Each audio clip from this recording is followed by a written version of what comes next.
Oi pessoal, na última quarta-feira à noite eu fiz o meu último voo de Brasília para Curitiba. E eu estava lá sentado na poltrona do avião, junto à porta de emergência, a cabine do avião estava escura, o avião tinha decolado, tinha pouco tempo e muita gente já tinha fechado seus olhos para descansar ao meu redor naquelas 2 horas que separavam Brasília de Curitiba. Naquele momento eu inclinei o meu corpo um pouco para frente para olhar através da janela que ficava na minha direita e eu vi um céu lindo e um céu estrelado. E aquela grandeza do universo trazia uma paz para mim num momento conturbado. No dia anterior, a última terça-feira, a minha cassação do cargo de deputado foi executado pela mesa diretora da Câmara dos Deputados.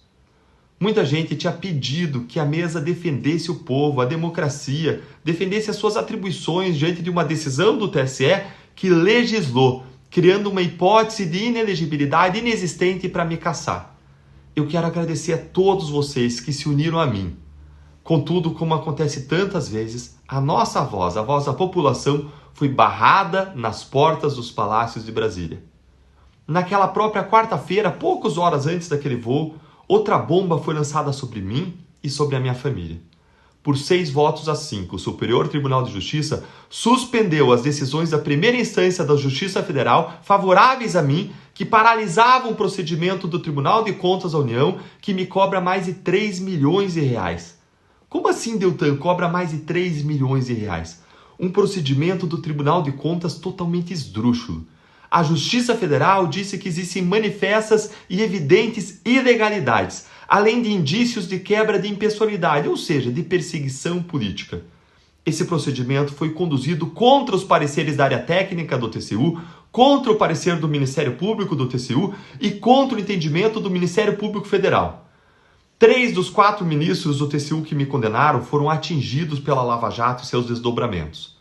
O relator, além disso, é aspirante a uma vaga do Supremo Tribunal Federal de Lula e estava no jantar de lançamento da pré-candidatura de Lula à presidência.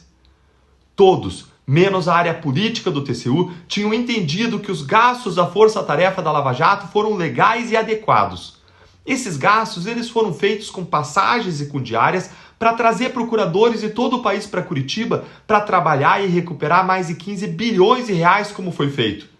Além disso, todo mundo disse que se houvesse alguma irregularidade, o Deltan, eu não teria nenhuma responsabilidade, porque eu não recebi nem paguei os valores, ou seja, eu não era nem o beneficiário, nem o ordenador de despesas. Um juiz técnico e concursado que examinou esse caso na Justiça concordou e apontou na mesma direção.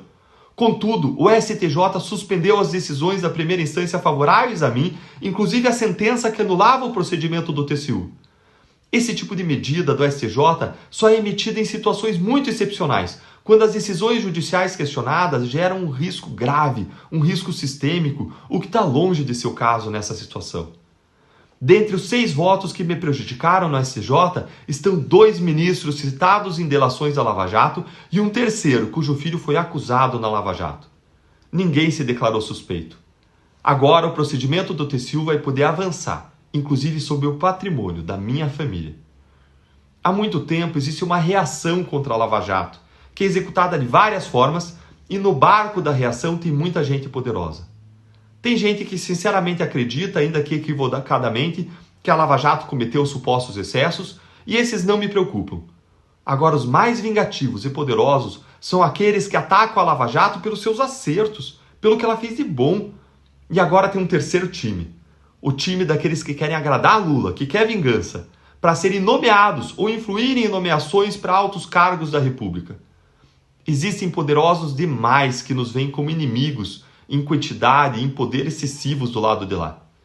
Naquela noite no avião, olhando para a imensidão do universo e para as estrelas, no silêncio e no escuro, eu imaginei uma experiência de uma conversa com Deus, em que eu fiz 3 perguntas ao Criador. A primeira foi: Ah, Deus, essa injustiça é muito grande. O Senhor me abandonou.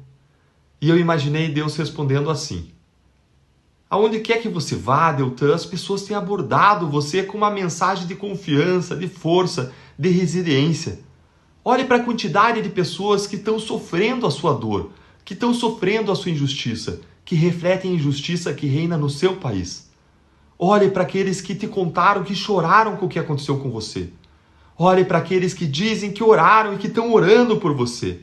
Olhe para todos aqueles que param você e pedem, não desista. Eu estou cuidando de você por meio de todas essas pessoas. O meu coração se fortaleceu. Ao mesmo tempo, eu ainda tinha preocupações muito concretas para colocar diante de Deus e eu avancei para a segunda pergunta. Ah, Deus, agora eles vão avançar sobre o patrimônio da minha família. O Senhor conhece o meu coração e sabe que eu estou disposto pessoalmente a pagar o preço de lutar por justiça, mas a injustiça é muito grande e agora vai atingir quem eu mais amo. Dói buscar justiça e ver a injustiça se abater justamente sobre a vida da minha família, da minha esposa e dos meus filhos. E eu imaginei então Deus respondendo o seguinte: quando foi, Deltan, que eu permiti que você e a sua família fossem tocados? Quando você foi condenado a pagar mais de 100 mil reais por conta do PowerPoint, eu não fiz chover em mais de 12 mil Pix em menos de 36 horas na tua conta? Não foi mais de R$500 mil sem você abrir a boca para pedir? Quando você viu qualquer coisa parecida, homem de pequena fé? Não tema, seja forte e seja corajoso. O meu coração foi reconfortado, mas eu ainda imaginei colocar diante de Deus uma última questão diante da minha aflição. Eu falei, sim, Deus, mas eu estou sendo ainda perseguido e eu fui impedido de seguir o caminho de transformação que eu tinha sonhado.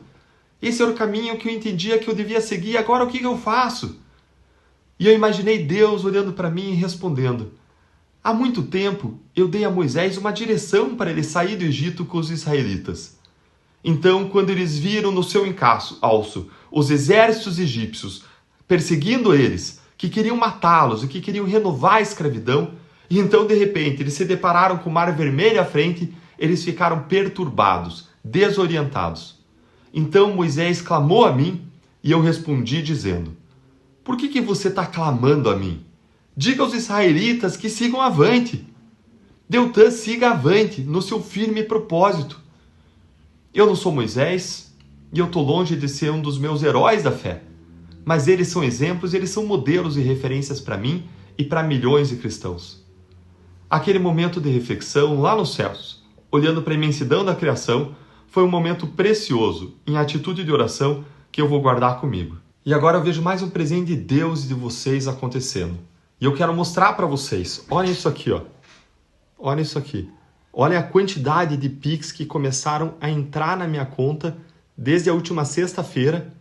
Centenas e centenas de pessoas começaram a fazer Pix para minha conta, mais uma vez, expressando solidariedade, protegendo a minha família do mal que querem nos causar e mostrando que eu não estou sozinho, que vocês estão comigo nessa luta por justiça no nosso país. Eu agradeço a Deus, eu agradeço a cada um de vocês que tem sido agentes de Deus na minha vida. Muito, muito, muito obrigado. E vai, gente, não acaba. Muito obrigado.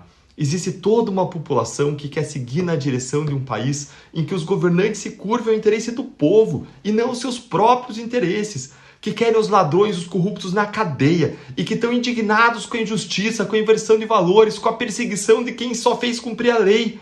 Todo mundo quer um país mais justo e próspero e o que está acontecendo nos distancia. Nós precisamos reunir essas pessoas, nós precisamos organizar os nossos esforços e avançar com trabalho, com estratégia, perseverança e fé. Muito obrigado. Eu quero convidar todos vocês para seguirem acompanhando a mim por meio das colunas semanais da Gazeta do Povo, onde eu contei essa experiência nessa semana, e também nas redes sociais, onde eu vou seguir conversando com vocês sobre como nós podemos construir um Brasil melhor. Muito obrigado, um grande abraço e tenha um domingo abençoado.